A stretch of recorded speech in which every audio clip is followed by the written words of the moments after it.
এসে পড়ো। বলো উজির, মরাহাস সংবাদ নিয়ে আসছো তুমি? রানী মতো নেই মরাহাস। আমি কিছুই বুঝতে পারছি না। আমার রাজদরবার খালি খালি লাগছে কেন? উজির নাজির সেনাপতি কোট্টাল মোট্টাল আমি কিছুই দেখতে পারছি না। রানীমা কথা ছিল, রাজদরবারে থাকার কথা ছিল, কিন্তু রানীমাকে আমি দেখছি না। কোথায় আসিস রে আমার সেনাপতি? এখনই হাজির হ। আদেশ করেন মহারাজ। রানীমাকে কেন দেখছি না? কোথায় গিয়েছে রানীমা? খুবই দুঃখের ব্যাপার মহারাজ, কেমনে বলি। রানীমা তো দরবারে নাই, পালিয়ে গিয়েছে। এ কি বলছিস? আমি কিছুতে বিশ্বাস করতে পারছি না। সেদিনও তুই বলেছিলি রানীমা পালাই গিয়েছে, কিন্তু সাথে সাথে রানীমা দরবারে হাজির হয়েছে। আজ সেই কথাই বলছিস রানীমা পালাই গেছে। উজির কোথায় আছে আমার? আমি সত্যি কথা বলছি মহারাজ।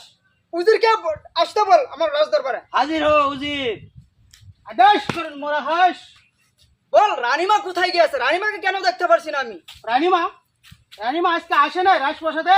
না, রানীমাকে তো আমি দেখছি না, হাজির হয় না রানীমা। ঠিক আছে, আমি রানীমাকে উদ্দেশ্য করেছি। ঠিক আছে, ঠিক আছে, আমি খুঁজে নিয়ে আসছি। এখনই আমার সুসংবাদ শুনতে চাই। আপনি আদেশ করেন মরাহাস। আদেশ করছি।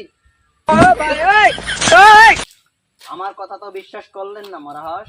আমি সত্যি বলেছি, রানীমা অন্য একজন নাগরের সাথে পালিয়ে গিয়েছে। আমার তো কিচ্ছুতে বিশ্বাস হচ্ছে না। কি বলছিস? মহারাজ আপনি শান্ত হন, উজির এক্ষুনি আসবে। আপনার সংবাদ নিয়ে উজির এক্ষুনি আসতেছে। উজির কোথায় গিয়েছে? উজির জলদি জলদি এসে পড়ো। বলো উজির, মরাহাস সংবাদ নিয়ে আসছো তুমি? রানীমা তো নেই মরাহাস। কোথায় গিয়েছে রানীমা? রানীমা তো পালিয়ে গিয়েছে মরাহাস। কেন হলো? তোর সেনাপতি তোর কথা কি সত্যি হবে? হ্যাঁ মহারাজ, আমার কথাই সত্য। আপনি ভাবছেন তাহলে আমি সববারই মিথ্যা কথা রানীমার বলি। কাছে তুই ফোন এখনই লাগা, আমি শুনতে চাই। ঠিক আছে মহারাজ, হাসাম কথা না মিথ্যা কথা আমি শুনতে চাই। আমি মোবাইলটা নিয়ে আসি মহারাজ। ঠিক আছে, নিয়ে আস। কতদিন গত হয়ে গেল, রানীমার লক্ষণটা আমি ভালো দেখছি না মরাহাস। তুই কার বাল ছিঁড়ছিলি এতদিন? আমি তো বলি না ভয়ে, আপনাকে বলে আমি কি বাকি মার স্যার খাই না। আমার মাথায় কাম করছে না। তুই আমার সম্মুখে দূর হয়ে যা।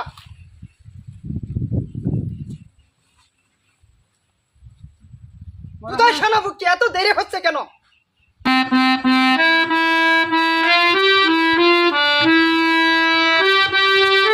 কোথায় গিয়েছে রানীমা, কোথায় কি করেছে আমি তো কিছুই বলতে পারি না মহারাজ। সেনাপতি কখন গিয়েছে, কিন্তু এখনো ফিরে এলো না। সেনাপতি কোথায় যে গেল